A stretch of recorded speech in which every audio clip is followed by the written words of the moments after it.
My daughter-in-law handed my son a framed DNA test, a beautiful lie designed to steal my grandchild and secure her place in our family. She thought a piece of paper could erase the truth. But she forgot one thing. For 40 years my job as a family court clerk was to spot fraudulent documents. And I was about to get a real one and reveal her secret affair to the entire family, right in the middle of the christening. Before I begin, thank you for being here, for taking the time to listen. If you believe that truth is the only foundation a family can be built on, and that a lie, no matter how beautifully framed, is a poison that must be drawn out, then you are in the right place. Go on and let me know in the comments where you're listening from. It does an old woman's heart good to know she's not alone. Now let me tell you what that woman tried to do to my family. My name is Martha Covington, and for 42 years, my world was built on the unwavering principle of evidence. As a senior clerk in the Philadelphia family court system, I was a custodian of facts. My life was a landscape of affidavits, notarized signatures, and chain of custody forms. I'd seen love declared in ink and families torn apart by perjury. I understood in my bones that the truth wasn't just a concept. It was a structure, the only load-bearing wall in the house of a family. At 68 I was retired, but that bedrock belief remained. My world now revolved around my only son, Marcus. He was a good man, a successful architect with a heart as open and honest as the floor plans he designed. He was my late husband's greatest legacy, and my pride in him was the quiet, steady rhythm of my life. When he married Simone, I held my breath and prayed. Simone was beautiful, there was no denying that. She was charming and ambitious, with a taste for expensive things that seemed to outpace her salary as a gallery coordinator. She was not the woman I would have chosen for my son, whose own values were so simple and true. She seemed to love the lifestyle Marcus could provide more than the man himself. But Marcus was happy, and so I, in turn, was determined to love the woman who made him so. The news of their pregnancy was a joy so profound it felt like a physical rebirth for me. A grandchild. A new Covington. A continuation of the honest, hard-working line my husband and I had built. The arrival of Daniel Marcus Covington was the dawn of a new era. He was a beautiful, healthy baby boy, and when I held him for the first time, I felt the fragmented pieces of my life, the past and the future, click into a perfect, solid whole. My retirement found its new purpose. My days were filled with preparations for Daniel. My knitting needles, once dormant, danced as I crafted tiny sweaters, blankets, and a soft, cream-colored christening gown, each stitch a prayer for his future. I liquidated a portion of my own retirement savings, the money I had so carefully guarded, and established the Daniel Covington College Trust Fund. It was a significant sum, a foundation for his education, a tangible piece of his grandparents' love. This, I thought, was my final, most important piece of evidence, proof of a family's devotion. Simone accepted these gifts with a smile that never quite reached her eyes. She would gush about the craftsmanship of a knitted bonnet while simultaneously mentioning a designer one she'd seen online. She was thrilled by the existence of the trust fund but seemed more interested in the social status it implied than the security it provided. We'll have to mention that when we applied to the Haverford School's early childhood program, she'd said once, a remark that chilled me with its cold calculation. I tried to ignore the unease. I focused on Marcus, on the pure, unadulterated joy on his face as he held his son. He was a natural father, his large, gentle hands so confident and sure as he cradled the tiny baby. He was besotted, completely and utterly in love with both his wife and his new child. His love was a blinding light, and I worried it was preventing him from seeing the shadows that I, from my vantage point in the dusk of my life, was beginning to notice. The shadows were in the little things. The way Simone's phone was always angled away from him. The hushed, tense conversations she would have, ending abruptly the moment he entered a room. The friends she had, a circle of sleek, restless women who seemed to share a language of secrets and expensive lunches. I told myself it was just a generational gap, that I was an old woman who didn't understand the complexities of modern marriage. I tried to silence the court clerk in my head, the one who was quietly, methodically gathering circumstantial evidence. I wanted, more than anything, for my son's happiness to be real. I wanted the document of his family to be authentic, with no forgeries, no hidden clauses. But a lifetime of experience had taught me one thing. The truth, like a watermark, is always there, even if you have to hold the paper up to the light to see it. And the light was about to be switched on. The moment the first crack appeared in the foundation of my son's family, it wasn't with a dramatic explosion, but with a quiet, almost imperceptible shift. It happened on a Sunday afternoon, 2 months after Daniel was born. The house was filled with the warm, comforting scent of the pot roast I had made for our weekly family dinner. Marcus was in the living room watching a football game with the volume low, while I had the profound joy of holding a sleeping Daniel in my arms. He was so perfect, my grandson. A tiny breathing miracle. I rocked him gently, my gaze tracing the delicate shell of his ear. And then I saw it. Tucked right into the upper curve of his earlobe was a tiny crescent-shaped birthmark, the color of faint tea. It was no bigger than a grain of rice, but it was distinct. And it was familiar. A wave of nostalgia washed over me. Well, look at that, I murmured, more to myself than to anyone else. He has the Covington ear. Marcus from the couch looked over. What's that, Mom? This little birthmark, I said, my voice soft with wonder. Right here on his ear. My late husband, your father, didn't have it. But his brother, your Uncle Robert, did. A perfect little crescent moon right in the same spot. Isn't that something? A little piece of his great-uncle showing up a generation later. It was an innocent comment, a grandmother's delight in the strange, beautiful threads of genetics that weave a family together. I expected Marcus to smile, to come over and look. I did not expect the reaction that came from the kitchen doorway. What did you say? Simone was standing there, a dish towel in her hand. Her voice was sharp, brittle. Her face, usually a carefully composed mask of pleasantness, was tight with something I couldn't immediately name.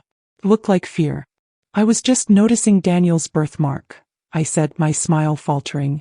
It's just like the one his great-uncle Robert had. A family trait. It's a birthmark, Simone snapped, her voice rising. Lots of people have birthmarks. It doesn't mean anything. It's just a coincidence.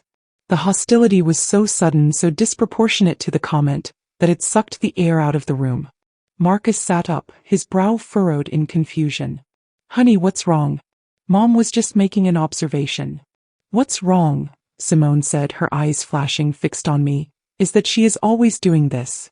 Always looking for something. Always trying to find some problem, some connection that isn't there. It's my son, not a piece of evidence for one of her old court cases. The attack was so vicious, so out of the blue, that I was stunned into silence. I looked down at the sleeping baby in my arms, his innocent face a stark contrast to the sudden ugliness that had filled the room. Simone, that's enough, Marcus said, his voice firm but still confused. Apologize to my mother. Simone just glared at me, her chest rising and falling rapidly. She threw the dish towel on the counter and stormed out of the room, leaving a thick, vibrating silence in her wake. The seed of suspicion, the one I had been so diligently trying to suppress, had just been watered with poison. Her reaction wasn't just defensive. It was the reaction of someone who had been caught, someone terrified that a loose thread had been pulled. Later that evening, as I was getting ready to leave, I went to the downstairs powder room to get my coat. The door was slightly ajar, and I could hear Simone's voice from the hallway, a hushed, frantic whisper into her phone. Can't believe you were so stupid. I told you to be more careful. Now she's noticing things. Things I can't explain away. Pause. No, I don't know what to do. I'll handle it. I have to. She hung up abruptly as she heard my footsteps approaching. When she saw me, her face was pale, but her eyes were cold and hard. I didn't say a word. I just retrieved my coat and left. The court clerk in my head was no longer quiet. She was wide awake. She had just heard testimony. And she knew, with a certainty that made me sick to my stomach, that a crime had been committed against my son. The evidence was circumstantial, yes. But I knew where to look for proof. I knew that the truth, no matter how deeply buried, always leaves a paper trail. I had no idea that Simone was about to forge one. The week following that disastrous Sunday dinner was thick with a tense, artificial peace. Simone was a whirlwind of saccharine apologies and forced smiles. She sent me flowers with a card that read, "Forgive my new mommy hormones." She made a great show of affection toward Marcus, who, in his deep and trusting love, accepted her explanation that she was just stressed and sleep-deprived. He wanted to believe it. He wanted his perfect family to be perfect. But I knew better. I had seen the truth in the flash of panic in her eyes. I had heard it in the frantic, whispered phone call. The peace was a a flimsy stage set for the next act of her play. The summons for the next scene came via a cheerful text from Marcus. Family dinner at our place Saturday. Simone is making her famous lasagna. She has a surprise for us all. Surprise. The word sent a chill down my spine. In my 42 years in the court system, I had learned that surprises were rarely good. They were usually just well-packaged subpoenas, bombshells wrapped in a pretty bow. My gut, an instrument honed by decades of listening to testimony, told me this was a preemptive strike. Simone knew she had exposed a vulnerability, and now she was moving to seal the breach. I arrived at their immaculate townhouse in Society Hill with a heavy heart and a plate of homemade cannoli, my traditional offering of peace. The house was, as always, perfectly staged. The lighting was soft, the music was low, and the air smelled of garlic and expensive scented candles. Marcus greeted me with a warm hug, his face beaming with a happiness that was painful to watch. He was a lamb, happily nuzzling the hand of the woman who was leading him to slaughter. Simone was the picture of domestic bliss, wearing a cashmere sweater and a serene smile. She kissed my cheek, her lips cool against my skin. "Martha, I'm so glad you could come," she said, her voice smooth as silk. "I'm so sorry about last week. I haven't been myself." "We all have our days, Simone," I said, my voice neutral. "I was not here to fight.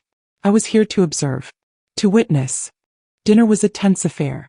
Simone and Marcus kept up a steady stream of bright, cheerful chatter about their friends, their renovation plans, the baby's latest milestones. I was a quiet island in their sea of forced normalcy, my mind a whirring machine of analysis and suspicion. Then came the surprise. After the dinner plates were cleared, Simone went to the living room and returned with a large, beautifully wrapped gift box. She placed it on the table in front of Marcus. "For you, my love," she said, her voice filled with a theatrical emotion. "To put all the stress and the silly questions to rest forever."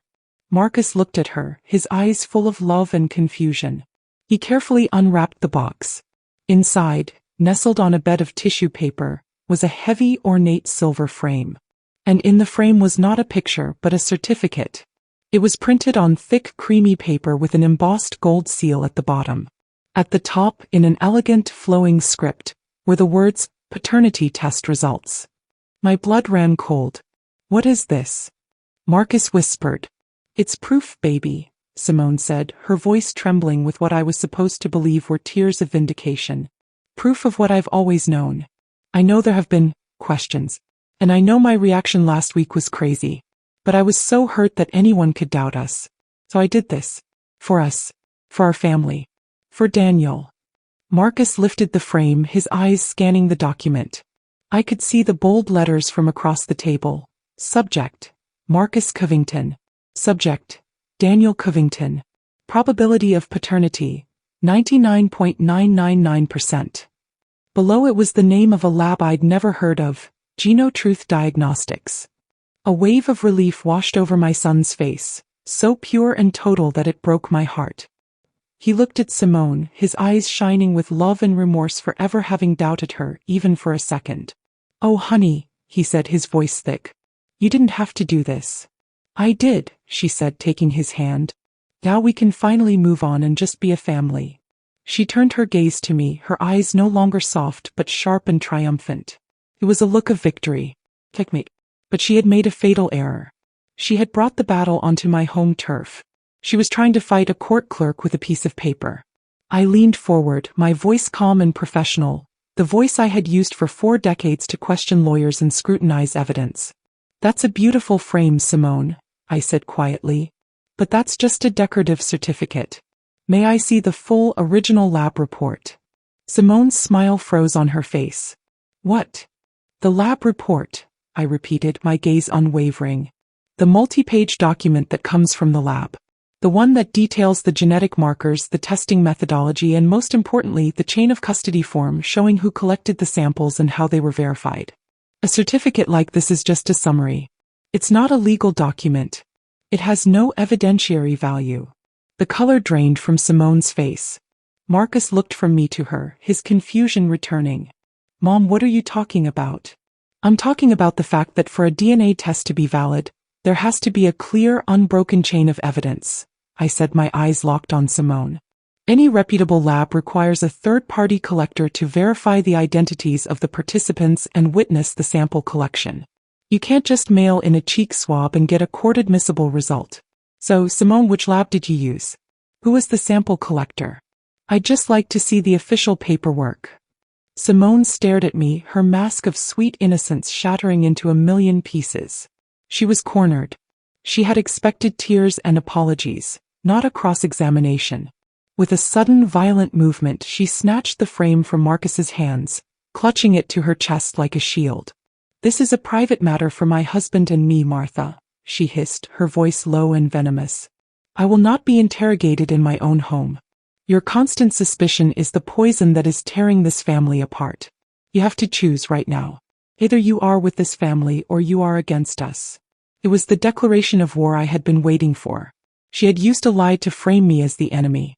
She had committed fraud against my son and then twisted it to make me the villain. The last vestiges of my hope for them, died in that moment. "I see," I said, my voice dangerously quiet. I stood up from the table. "I think I have my answer. I had the truth. I just didn't have the proof. But I knew exactly how to get it." I left my son's house that night with a heart made of lead. The drive home through the quiet streets of Philadelphia was a blur. The image of Simone clutching that fraudulent certificate to her chest, her face a mask of triumphant fury, was burned into my mind. She hadn't just lied, she had weaponized a lie. She had forged a document, the most sacred kind of document, one that defined a family, and then used it to declare me an enemy. The court clerk in me was screaming. A fraud had been perpetrated. A record had been falsified. And my son was the victim. My grief was a cold, heavy stone in my gut. But as I sat in the silence of my own home, the home where truth had always been the most honored guest, the grief began to change. It was the same transformation I had witnessed in so many women in my courtroom over the years. The moment when the tears of a victim dry up and are replaced by the cold, hard glint of a fighter's resolve. I knew what I had to do. But I knew I couldn't do it alone. The next morning I called Evelyn Reed. Evelyn had been my best friend for 50 years, since we were young women starting our careers. While I was navigating the world of legal documents, she was navigating the world of medicine as a pediatric nurse at Children's Hospital of Philadelphia. She was pragmatic, fiercely loyal, and had a no-nonsense attitude that could cut through any pretense.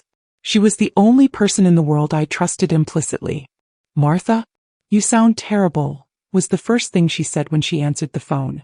"I need you to come over, Evie," I said, my voice tight. "I need to show you something." An hour later we were sitting at my kitchen table, a pot of coffee brewing between us. I told her everything. The birthmark. The phone call. The staged dinner. The fraudulent certificate. I laid out the evidence, piece by piece, just as I would have for a judge. Evelyn listened, her sharp, intelligent eyes never leaving my face. She didn't interrupt. She just let me build my case. When I was finished, she was silent for a long moment, her fingers steepled under her chin. "A fake DNA test," she said finally, her voice a low whistle. "That woman has more nerve than a toothache." She looked at me, her expression a perfect blend of compassion and steel. "So, what are you going to do about it?" "I don't know," I admitted, the fight momentarily draining out of me. "He believes her. He thinks I'm a monster for even questioning it. If I confront them, she'll just create more lies. I have no proof." Evelyn leaned forward, her gaze intense. "Martha, listen to me. You spent your entire life dealing with facts. You know this better than anyone. Your gut is telling you something, but in court you need proof. Hard, undeniable scientific proof." Her words were the spark. Of course. It was so simple. My grief had clouded my professional judgment. I couldn't fight Simone's lies with accusations. I had to fight them with a fact. A fact so absolute it could not be denied, manipulated, or explained away. I needed a real DNA test. My mind, once foggy with sorrow, was now a machine of cold, clear logic. The objective was clear. The target was a tiny, innocent baby. The challenge was access. But how? I asked, my mind already racing. I can't just ask for a sample. They'd never allow it. Simone watches me like a hawk every time I'm near the baby now. Evelyn's lips curved into a small, shrewd smile. "That's where I come in," she said. "You're a court clerk. I'm a pediatric nurse. Between the two of us, I think we can manage a little evidence collection. And just like that, a plan was born. A blueprint for the truth. It was audacious. It was risky. But it was necessary. The opportunity came the following week. Marcus called, his voice strained but hopeful. "Mom, Simone is having a tough time. The baby's been colicky. She needs a break. Could you possibly come over and watch Daniel for a few hours on Saturday so she can get out of the house?" It was a trap, of course. Yes. Simone wanted to see if I would still play the role of the doting grandmother after she had declared me the enemy. It was a perfect opportunity. "Of course, dear," I said, my voice warm and steady. "I'd love to. In fact, my friend Evelyn was just saying she'd love to finally get a good look at the baby. Do you mind if she pops over with me for a little while?" "Yeah, sure, Mom." "That's fine." He was too tired and stressed to see the pieces moving into place on the board. On Saturday, Evelyn and I arrived at the townhouse, armed with a diaper bag that contained more than just diapers. Tucked into a side pocket was a sterile, sealed DNA collection kit that Evelyn had procured, complete with buccal swabs and evidence envelopes. Simone was tense and watchful, her eyes following my every move.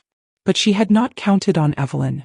My friend was a master of disarming charm, cooing over the baby, asking Simone 100 questions about her postnatal recovery, and drawing her attention away from me and Daniel. The moment came when Simone was in the kitchen, distracted by Evelyn's detailed questions about the benefits of different lactation teas. I was holding Daniel, rocking him gently. He was fussy, just as Marcus had said. "He's teething, poor little thing," Evelyn said loudly from the kitchen, her voice carrying into the living room. "His gums must be so sore. Let me take a look. I've got a trick that can soothe him right down." It was the perfect pretext. Evelyn came over, her movements casual and professional. She sat next to me on the couch. "Let's see here, little man," she cooed, taking the baby from me. While she made a show of gently massaging his gums with one finger, her other hand moved with the swift, invisible grace of a seasoned nurse. She slipped a buccal swab from her sleeve, and with a movement so quick and gentle that the baby didn't even flinch, she ran it along the inside of his cheek, collecting the precious cells, the undeniable truth. In a single fluid motion, she slipped the swab back into its sterile container and into her pocket. The entire operation took less than 10 seconds. "There now," she said, handing a now calm Daniel back to me. "He just needed a little counter-pressure." Simone came back into the room, her eyes narrowed with suspicion, but she had seen nothing. The evidence had been collected. The chain of custody from Evelyn's pocket to the certified lab we had chosen would be airtight. As we left the house an hour later, I felt a profound sense of calm. The fight was no longer about emotion. It was about procedure. And I was an expert in procedure. The truth was in an envelope in Evelyn's purse. And it was about to be served. The 2 weeks I waited for the results of the DNA test were a masterclass in composure. I played the part of the dutiful, if slightly estranged, grandmother. I attended Sunday dinners, my conversations with Simone a carefully choreographed dance of polite, meaningless chatter. She watched me, her eyes sharp, looking for any sign that I was planning a counterattack. She had no idea the war was already over, and I was just waiting for the official declaration of victory. The envelope that arrived by certified mail was plain, brown, and heavy with the weight of the truth. My hand trembled slightly as I signed for it. I took it into my kitchen, the same kitchen where my friendship with Evelyn had forged our plan, and I sat down at the table. For a long moment I just stared at it. Everything depended on what was inside. My son's future. My grandchild's identity. The integrity of my family's name. With a deep breath, I slit the envelope open with a butter knife. The report was several pages long, filled with charts and numbers and scientific jargon. But I didn't need to read the details. My eyes went straight to the final page, to the section titled Conclusion. The words were printed in cold, black, undeniable ink. Based on the analysis of the genetic markers, the alleged father, Marcus Covington, is excluded as the biological father of the child, Daniel Covington. And then the final brutal number, probability of paternity, 0%. 0. The number was a black hole on the page, pulling in all the light, all the hope, all the love. I felt no triumph. I felt a profound, seismic sorrow. My son was not a father. My grandchild was not my grandchild. My family was a lie. I sat there for a long time, the report lying on the table, and I wept. I wept for my son, for his shattered heart. I wept for the innocent baby, caught in the crossfire of his mother's deceit. And I wept for the loss of the future I had so joyfully imagined. But as the tears subsided, the court clerk returned. The grief was real, but so was the fraud. A crime had been committed, and justice had to be served. My first thought was to confront them, to slap the report down on the table in front of Simone and watch her lies crumble. But I knew that was the wrong move. A private confrontation would be her stage. She would deny it, call the report a forgery, twist the narrative, and paint me as a vindictive old woman. She would manipulate Marcus, appeal to his love and his desire for peace. The truth, in a private setting, would be just another weapon in her arsenal of lies. The truth needed a different kind of forum.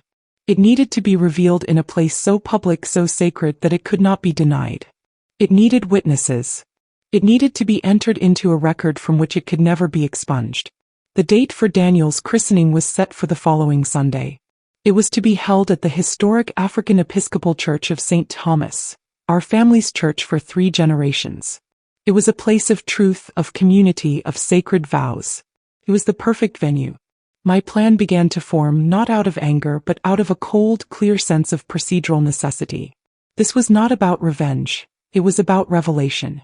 It was about saving my son from a lifetime of deception. That week I went to a high-end gift store in Rittenhouse Square. I purchased the heaviest, most ornate silver photo album I could find. It was a traditional christening gift, a symbol of family memories. I had it engraved on the front in a beautiful flowing script. Daniel, on the occasion of his christening. With love, your grandmother. The album was my Trojan horse. When I got it home, I didn't fill it with baby pictures. I took the certified copy of the DNA lab report, the one with the raised seal and the notarized signature of the lab director. I carefully, precisely affixed it to the first thick black page of the album, the page where the baby's birth photo was meant to go. The bold, stark probability of paternity, 0%, sat right in the center of the page, an undeniable, devastating truth nestled inside a symbol of family love. I wrapped the heavy album in beautiful cream-colored paper and tied it with a white satin ribbon. It looked like a gift of love. But I knew it was a vessel of truth. A truth that would be delivered in the house of God, in front of the entire family, where there would be no escape. The court of public and divine opinion was about to be called to session. The day of the christening was bright and cold. The African Episcopal Church of St. Thomas was filled to capacity, a testament to the Covington family's long-standing place in the community. The air was thick with the scent of old wood, beeswax, and lilies. Sunlight streamed through the stained glass windows, painting the faces of the congregation in jewel-toned light. It was a scene of perfect, sacred peace, and I was about to detonate a bomb in the middle of it. I sat in the front pew, my heavy, beautifully wrapped gift resting on my lap. I was a study in grandmotherly serenity, dressed in a conservative navy blue suit, my face composed. Inside my heart was a hammering drum. Marcus and Simone stood at the altar, looking like the perfect young family. Simone was radiant in a white dress, her smile serene. Marcus was bursting with pride, his eyes fixed on the beautiful baby in the heirloom gown I had so lovingly knitted. He was a man on the edge of a cliff, smiling at the view with no idea the ground was about to give way. The ceremony was beautiful. The pastor spoke of new life, of community, of the promises we make to God and to each other to raise a child in truth and light. The words were a painful, ironic counterpoint to the lie I knew was at the heart of this celebration. When the pastor anointed Daniel's head with holy water, I had to close my eyes. An innocent child was being welcomed into a covenant, his very identity a fraud. After the service, the reception was held in the church's fellowship hall. The room was filled with the warmth of friends and family, the tables laden with food, the air buzzing with joyful conversation. It was here, in the heart of our community, that the truth would be brought into the light. After a while, the pastor tapped a glass for attention. "Friends, family," he began, his voice warm and resonant. "Before we cut the cake, we'd like to invite the godparents and of course the proud grandmother Martha, to offer a blessing or a word for young Daniel." This was my moment. All eyes turned to me. I stood up, my knees feeling a little weak, and took the small microphone. I looked out at the sea of familiar faces, my friends, my neighbors, the people who had watched me raise my son. "Thank you, Pastor," I began, my voice clear and steady. I don't have a long speech.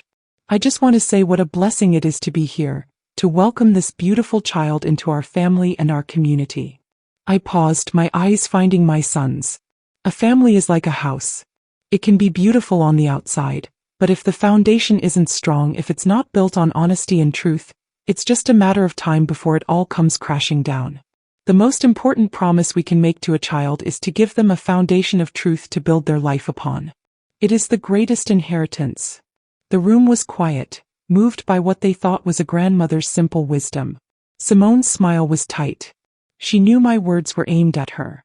And so, I continued, picking up the heavy wrapped gift, I have a small token for Daniel.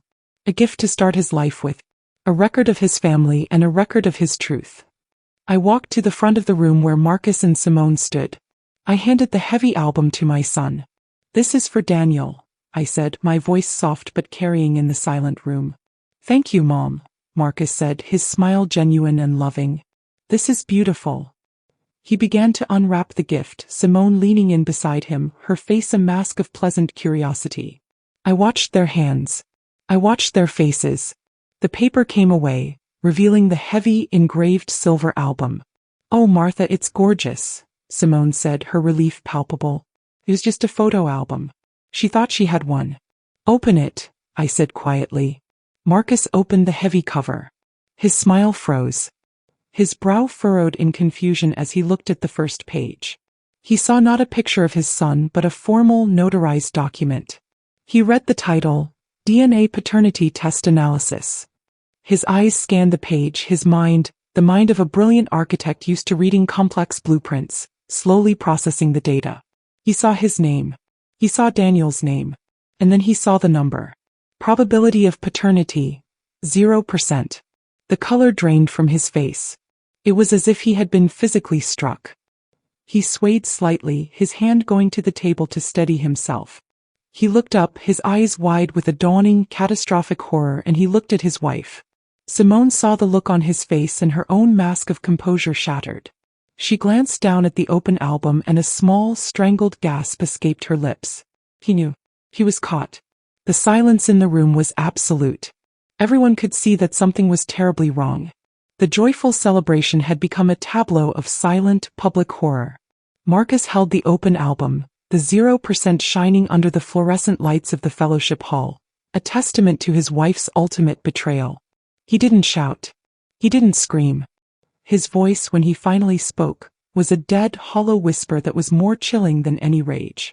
Simone, he whispered, not looking at her but at the document, the undeniable proof of his ruin. What is this? She had no answer.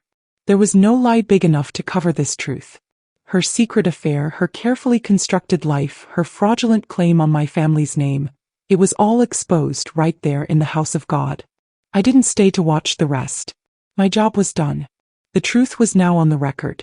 I turned and walked out of the fellowship hall, leaving the wreckage of my son's marriage behind me. There was no joy in it. Only a profound, aching sadness. But underneath the sadness was the solid, unshakable bedrock of the truth. I had saved my son from a lifetime of lies. I had protected the integrity of my family's name. I had done what a court clerk and a mother had to do. I had entered the evidence. And the case was now closed.